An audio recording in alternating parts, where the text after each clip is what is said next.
So I guess after a fashion, did you go back to New York and television, or Yes.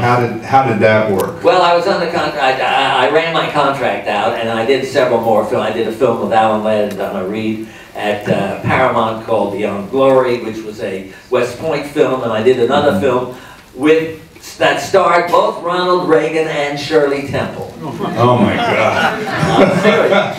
And it was called That Hagen Girl. Yes. And I've got to tell you just a little bit about the plot. Go for it. And Shirley Temple is a teenager by now. I think she's a year older than I am, or I'm a year younger than she is. Anyway, she is now 18 years old and has just married John Agar. And she's playing a teenager in a small town who does not know who her father is. So she's the gossip of the town because of this. Right. Ronald Reagan plays a high school teacher, and she gets to thinking that Ronald Reagan is her father, right? This isn't a film noir now. No. This is. Yeah, this is, I'm just kidding. Go ahead. Right. This is an A picture directed by Peter Godfrey, and it had a lot of very big actors in it. Lois Maxwell is in it, who played Miss Moneypenny in the Bond films. And Henry Travers is in it, and a lot of really good actors. And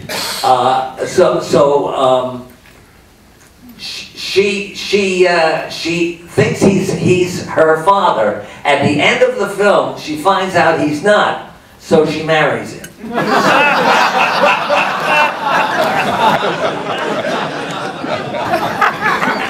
And that's only one part of it. The other part of it is that Michael Medved, whom you know, wrote a book called The 50 Worst Films Ever Made in Hollywood. And That Hagen Girl is one of the 50 films. And I'm also very proud to say that I'm in another film that is in that book called Airport 75.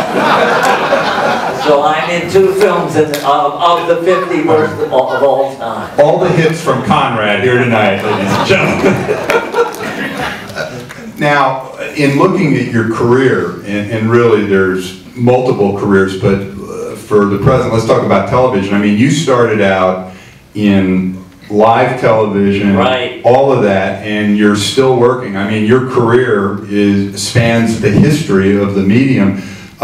Share with us a little bit about what it was like to work in live television in the early 50s, late 1940s. Well, actually, it was rather exciting to watch that because the audience understood that we were doing it live, and that when they saw it on television, we were actually doing it live in the studio at the same time. So it was very much like a Broadway play, where you had to remember all the lines and all the scenes and do everything all in one evening, as opposed to movies where you shoot a page and a half a day, and they reverse angles and you do it again, and then it's a master shot and you do it again. You've done it 8 or 9 times, and then they move on to the next But the TV program, I guess the challenge is that you're doing one show a week or something, so you don't get to do it iteratively like a part and play. In the glory days, when there were about 50 of us, it was John Nolan and John Barragray and Gabby Rogers,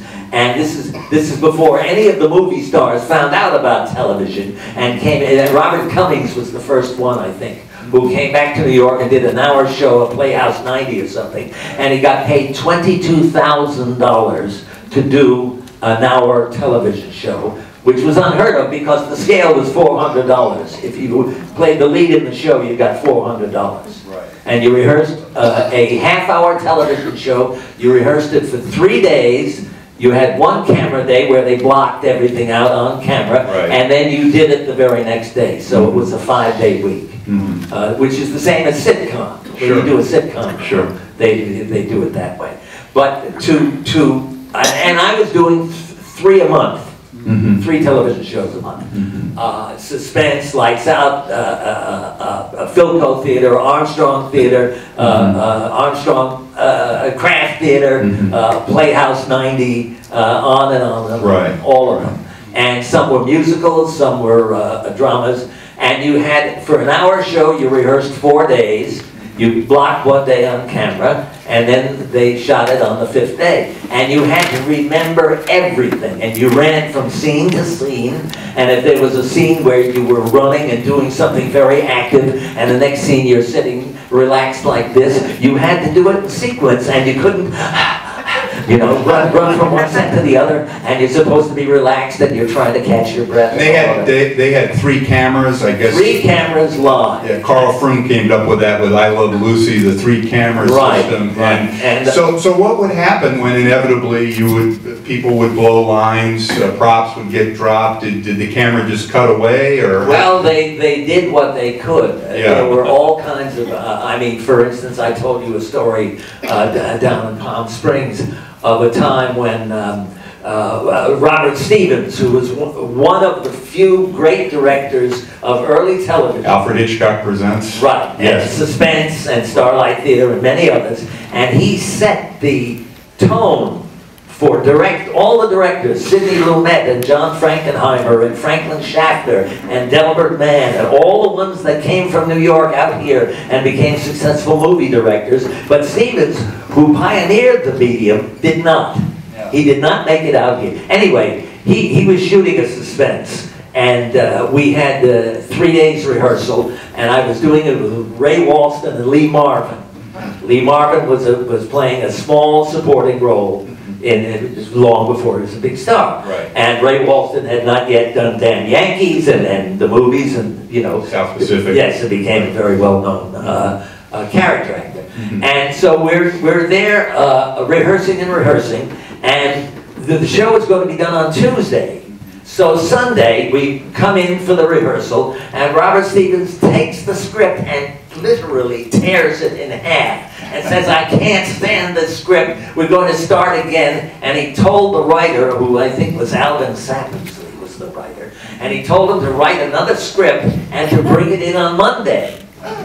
Right, now we're going to do the show on Tuesday, right? Now you guys are all looking at one another. Oh, yeah. Well, I mean, we're all of us, you know, experienced actors, and we've done a lot of television, and we had done a lot of Broadway too. But you know, nevertheless, we're going to have one day of rehearsal, which was also going to be the camera blocking day.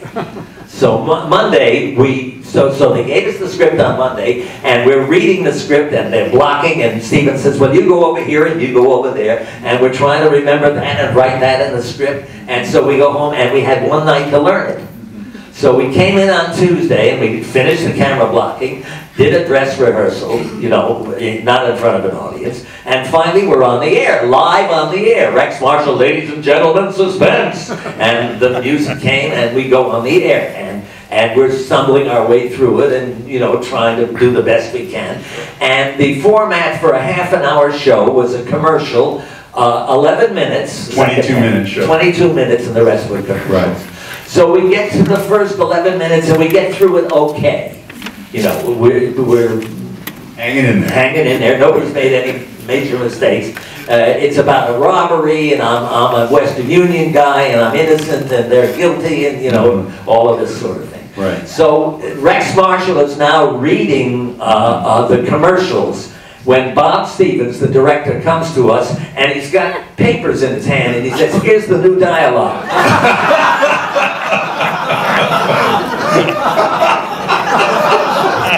I love it. We're on the air. So the three of us immediately start looking at it. There's nothing to do. There's nothing to be said. I mean, you can't say, what are you talking about, new dialogue? You can't argue with him because there isn't a second to lose. Rex Marshall was talking about Autolite spark plugs and this and that, all live, and we're standing there trying. What possessed him to do this? I have no idea. He was crazy. He was crazy. That's probably why he didn't come out. Probably why he didn't have a good career in the movies.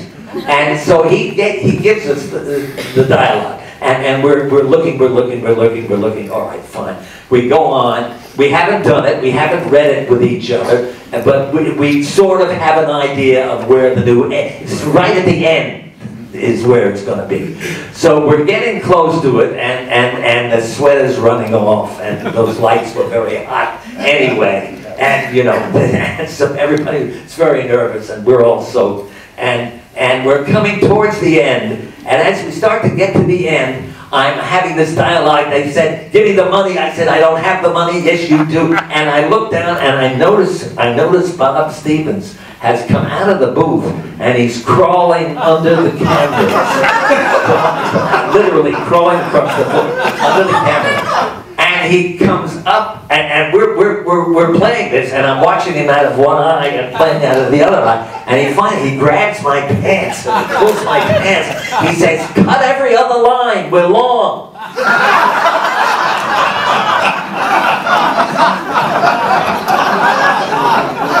So I don't know what we did. We wound up the show, but you did it, you know.